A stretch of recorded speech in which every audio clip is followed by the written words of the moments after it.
no secret, most go to church on Sunday. When you look at the 10 Commandments, it's the seventh day, not the first day of the week. So how did the change happen? Many people think, well, it happened because Jesus rose and God changed the day. Well, there's actually another explanation of how it happened. The other night I showed you, Friday night, I showed you the Convert's Catechism of Catholic Doctrine. And I showed you how the Catholic Church changed the commandment about idols and took it out, because there's a lot of statues in the Roman Church. Well, this little catechism also talks about the changing of the Sabbath. It says here on page 50, question, what day is the Sabbath day? Answer, Saturday is the Sabbath day. Question, why then do we observe Sunday instead of Saturday? Answer, we observe Sunday instead of Saturday because the Catholic Church transferred the solemnity from Saturday to Sunday. They come right out and say, we changed it. We changed it. And not only that, here's a statement on the screen which is absolutely shocking. You might need your smelling salts for this one. This is from a very famous Catholic cardinal who lived in the 1800s. And through his chancellor, C.F. Thomas, November 11, 1895, he made the statement. He said, of course, the Catholic Church claims that the change, referring from the Sabbath to Sunday, was her act. And the act is a what? The act is a mark of her ecclesiastical authority in religious things. Basically, what the Catholic Church says is that we changed the seventh-day Sabbath written with the finger of God to the first day of the week, and that proves that we're the true church. Because who else could do it but us? And it's a mark of our authority as the true church.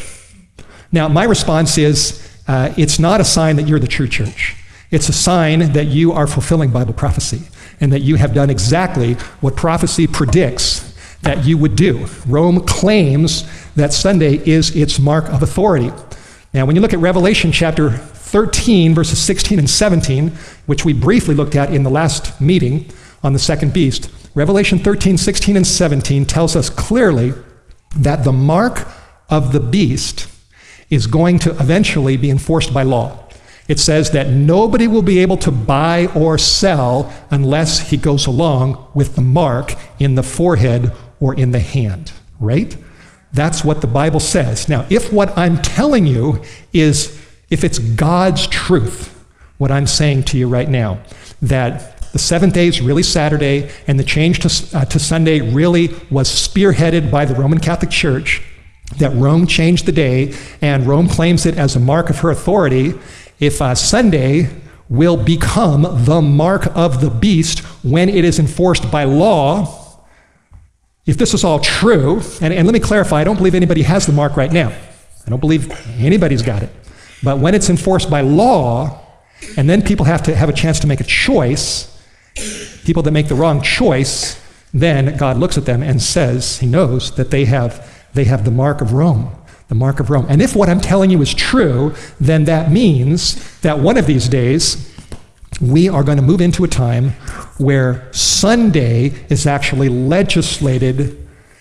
We're going to have Sunday laws in America and around the world. If what I'm telling you is right, if this is true, then we are going to expect Sunday legislation.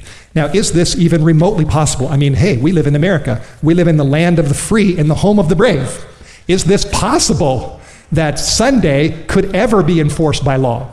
Well, I don't know if you've been watching news reports recently and looking at what's happening, but let me share with you some very significant pieces of information. Pope Francis is a strong promoter of Sunday closing laws. Here's an article from the Associated Press, July 6, 2014. Keeping stores open on Sunday is not beneficial for society, says Pope Francis. Pope Francis says opening businesses on Sunday is not beneficial for society because the priority should be not economic but human, and that the stress should be on families and friendships, not commercial relationships. And I believe the stress should be on families and friendships. I believe friendships are above economic considerations. But Sunday closing laws? Should Sunday be enforced by law? Should laws be passed to stop people from working on Sunday for the benefit of the family? Well, that's what Pope Francis believes. Here's an article from The Guardian. This came out in 2009. Slow Sunday, the simple solution to global warming. And the idea is, there's the subtitle there.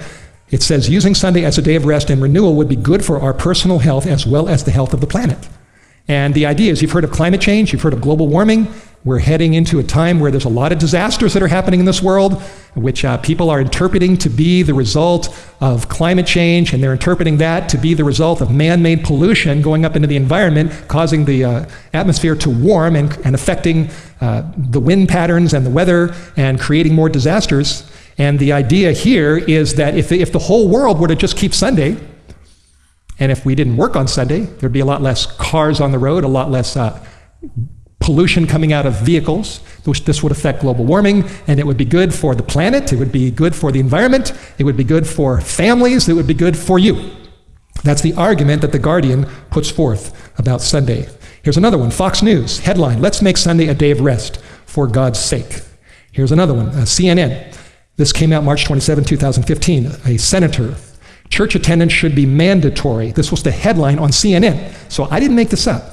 And this wasn't very long ago. And here's what the article says. CNN affiliate KTVK reported that during a gun bill debate, Arizona State Senator Sylvia Allen asked, "How we get back to a moral rebirth in this country, I don't know. Since we are slowly eroding religion at every opportunity that we have, probably we should be debating a bill requiring every American to attend a church of their choice on Sunday."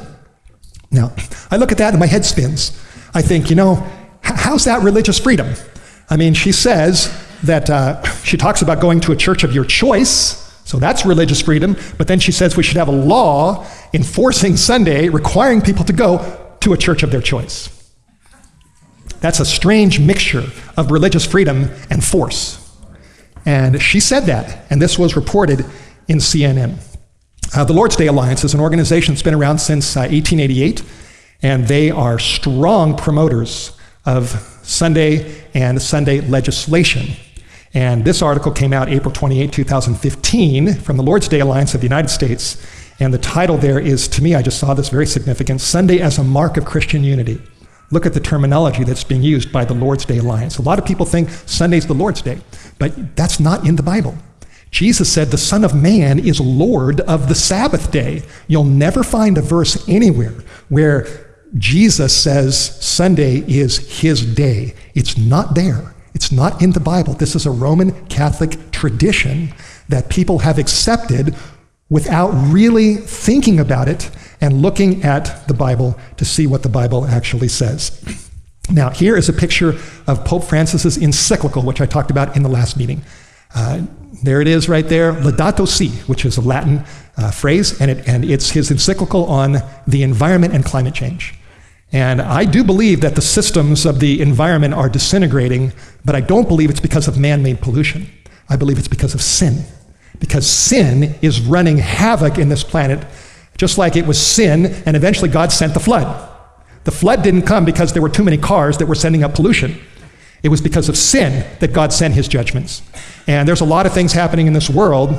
The world is falling apart because of sin. But this is being interpreted to be the result of man-made pollution.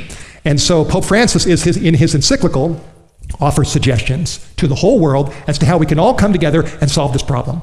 And it's very interesting, and I'll show you right on the screen. This is section 237 of Praise Be, his encyclical that came out June 18, 2015. He said, Sunday, like the Jewish Sabbath. Now, when he says like the Jewish Sabbath, he's wrong, because the Bible never says that the Sabbath is the Jewish Sabbath. It's always called the Sabbath of the Lord. It's God's Sabbath. But he says Sunday, like the Jewish Sabbath, is meant to be a day which heals our relationships with God, with ourselves, with others, and with the world. Pope Francis is basically saying that if the world would come together, if we'd all keep Sunday, this would be of great blessing to all of us. It would be a benefit to the world, to the environment. It would help with greenhouse emissions, climate change, global warming. It would just be very, very good for all of us. That's his argument. And his encyclical on climate change is being read by politicians, scientists, statesmen, and normal people, other people, average people, all around the world. I showed you this statement in the last meeting that when Pope Francis' encyclical first came out, June 18, 2015, President Obama issued a press release from the White House. And he affirmed the Pope's encyclical. I showed you this before, clearly, powerfully, with the moral authority of his position for action on global climate change. He admires the Pope's decision to put this out. And then there in the blue, President Obama said, I believe the United States must be a leader in this effort. So something is sneaking in through the climate change issue. And the Pope's encyclical on climate change has Sunday right in the middle of it. We saw that, section 237. It's also in section 71. The Pope's far-reaching vision is that climate change would eventually, his agenda would be enforced by governments around the world, including the United States. And in his mind, he's thinking that on the other side of this, that would include Sunday closing laws as well. And it's very significant that President Obama said that America must lead out in implementing the Pope's suggestions, which are in his encyclical. So I tell you that the stage is being set. The stage is being set right now. There's a grassroots movement that's growing rapidly to see and to make this happen.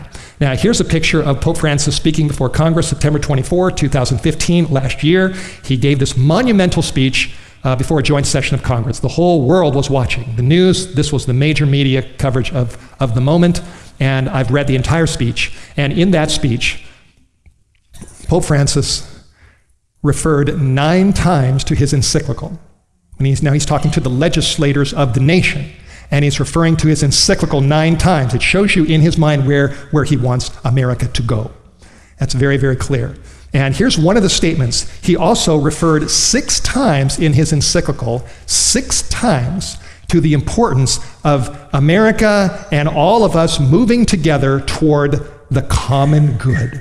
That's what he said. This phrase he used. Here's the quote, one of the quotes. We must move forward together as one for the common good. He said something like that 6 times. Now, this is very, very significant. This phrase, the common good, is a phrase that is loaded. It's loaded in the Catholic mind, or at least in Pope Francis's mind. I have a copy here of the #1 big 1994 official catechism of the Roman Church. This is their main book that describes their doctrines. And on page 528 of this book, it says, sanctifying Sundays requires a common effort.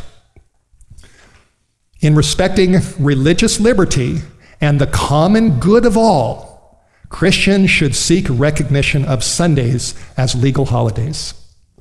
So the Catechism says it in black and white, that Sunday legislation is beneficial and it is for the common good.